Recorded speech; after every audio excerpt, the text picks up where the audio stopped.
it's Baker. Welcome back to Blue Line Morphs, guys. I hope everybody's doing absolutely fantastic. Not gonna lie, it's another one of those days at work where kind of been up for the last 36 to 40 hours, give or take. But no big deal. Got home today. I'm off for the next couple of days, so I'm pretty excited to get in here, film some content, and actually start our breeding plans. I actually have all of them kind of planned out right over here.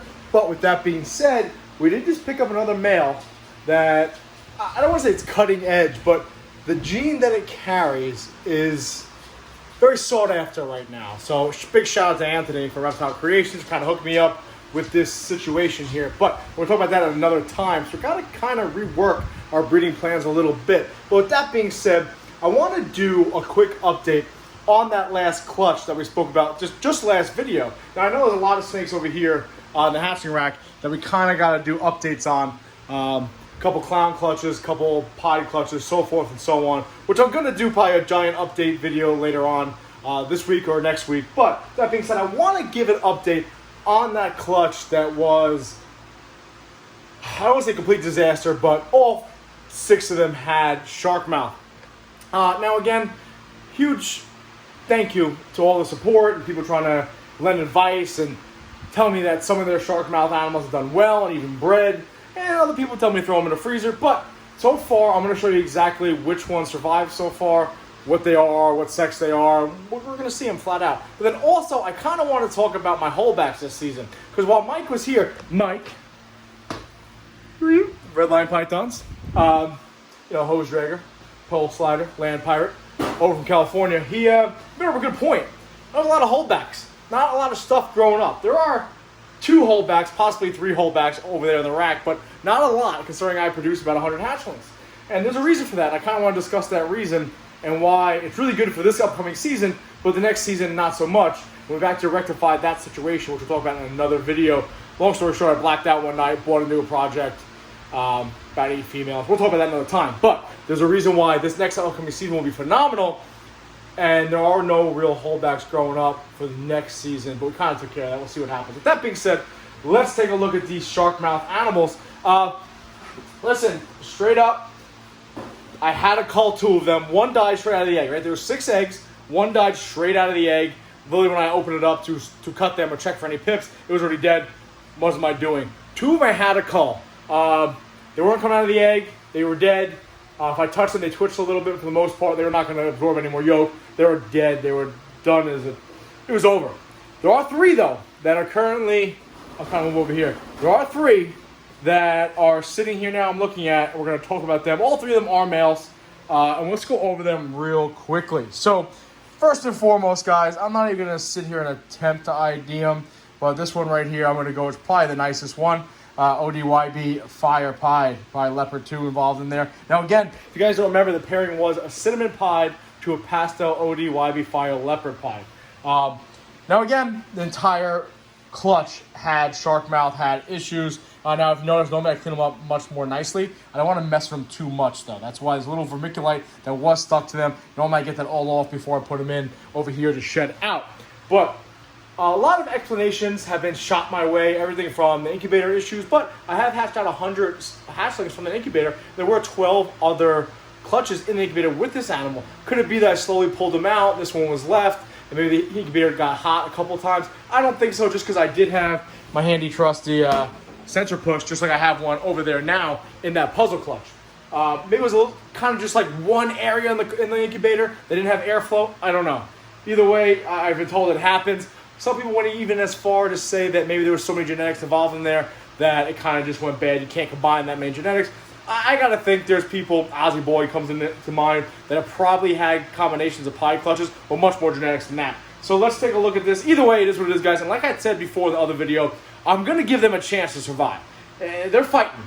The one I just showed you, actually, I thought was going to die for sure. That was one of the videos, like the umbilicus was like kind of twisted on its own. Didn't absorb a lot. Don't know if it's going to make it, but hey, we're going to give it a shot, man. So let's take a look at these animals real quick. They're still fighting. As long as they're fighting, I'm going to give them an opportunity. Now, I did sex them all. They are all males, but I'll take a look.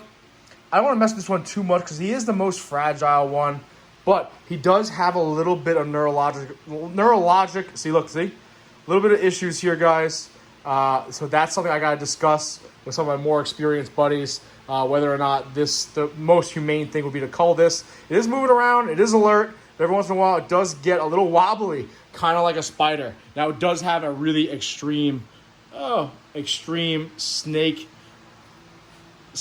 mouth, shark mouth situation going on here.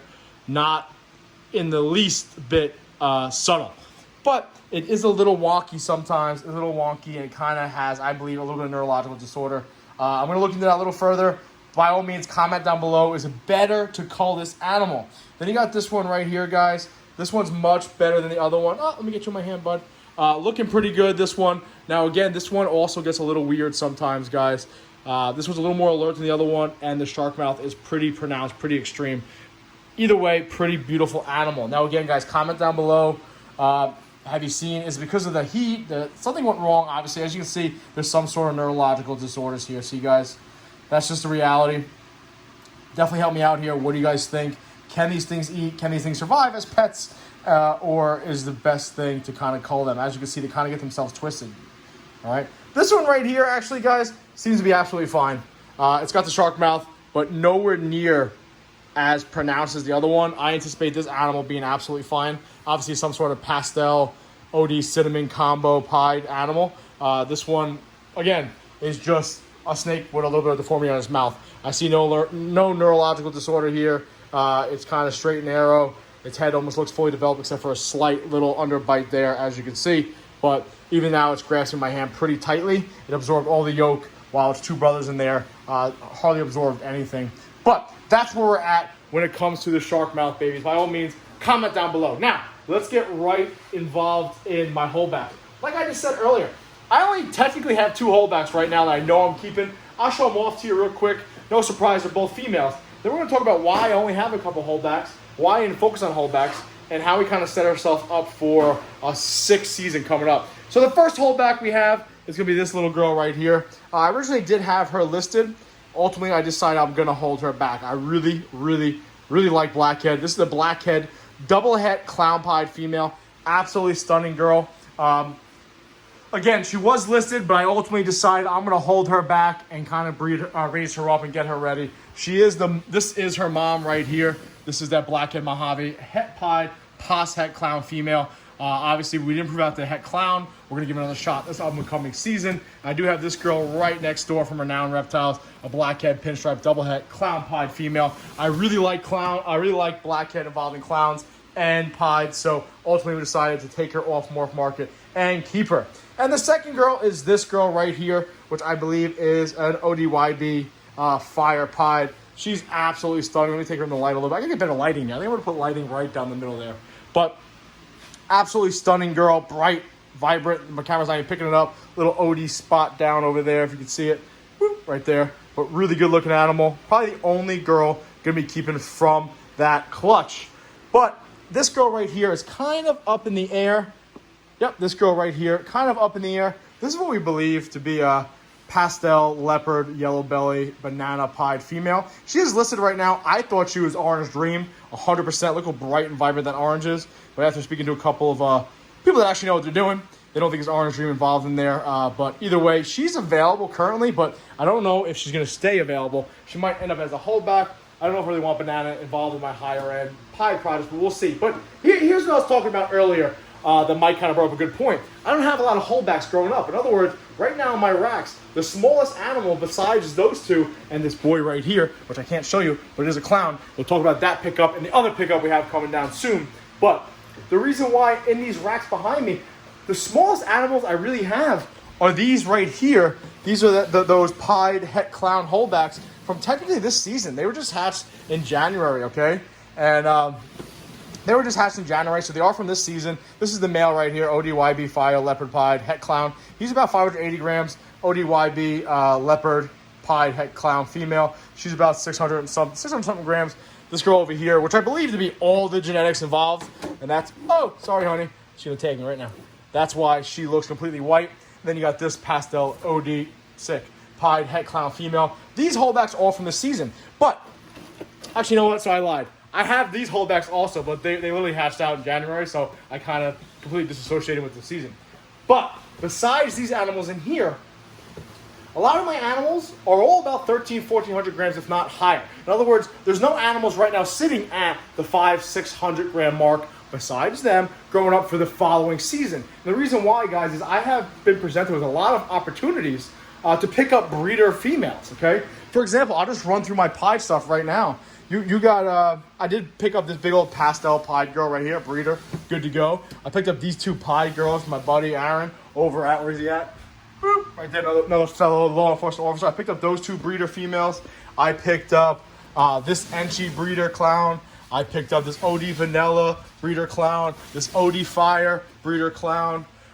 This girl right here I've been raising up, a high OD yellow belly fire clown. She's good to go. I picked up this Fire Russo spot nose clown. All right, I hope I pick up this Fire Blade clown. So I hope I made my point when I say that I picked up and I've done a pretty good job of acquiring animals that are still very relevant to the clown and the pod game. So I really don't have a lot of holdbacks because I kind of bought breeder females and was presented with the opportunity to buy breeder females that be ready for this season.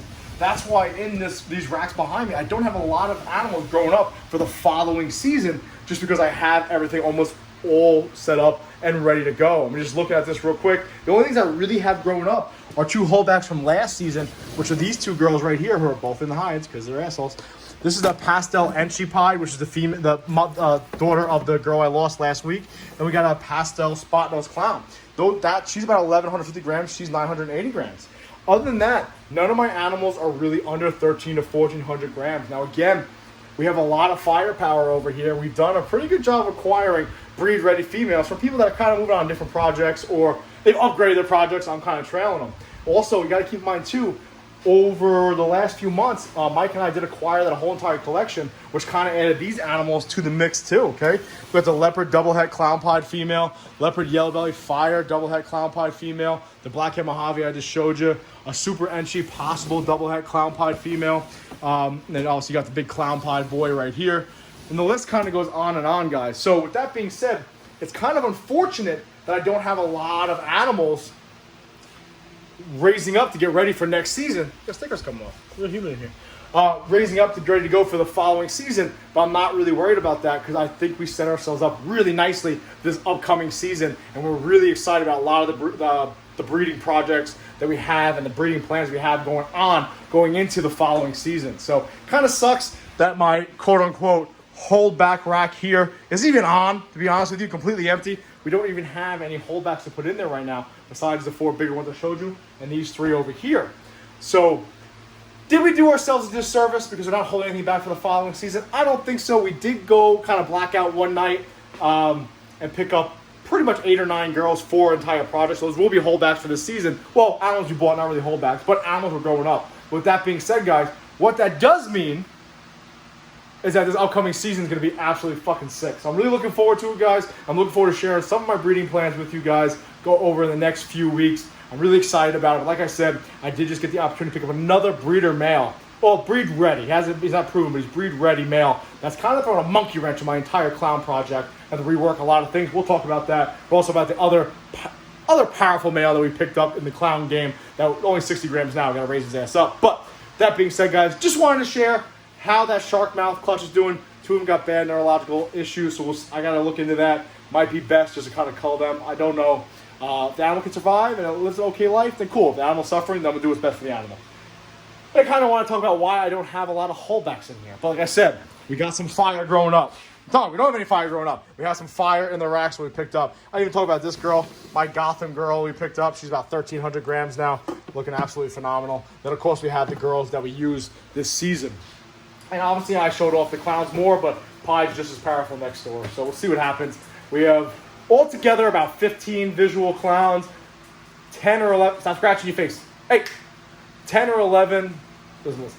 10 or 11 pied visual animals, and then about 10 double het clown pieds or visual clown pied stuff. So really excited about that, guys. And of course, we picked up our yellow belly paint, hint, hint, and we also picked up our DG boy. So with that being said, guys, just wanted to share that with you. Everybody's doing absolutely fantastic.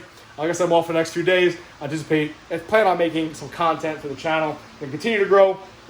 Shout out to all the Patreon members. We literally outgrew direct messaging on Instagram. Only 32 people allowed per message group. So I had to move it over to Discord now, and I kind of revamped Discord and got that going, and we kind of revamped some of the tiers. So I'm really happy about that. Community continues to grow. I love it. I look forward to talking to it every day. It's something I do throughout the day, all day, and it's kind of part of my daily routine now. But with that being said, guys, everybody's doing awesome. Comment down below about these babies over here. Let me know what you guys think. With that being said, guys, be safe. Watch your six.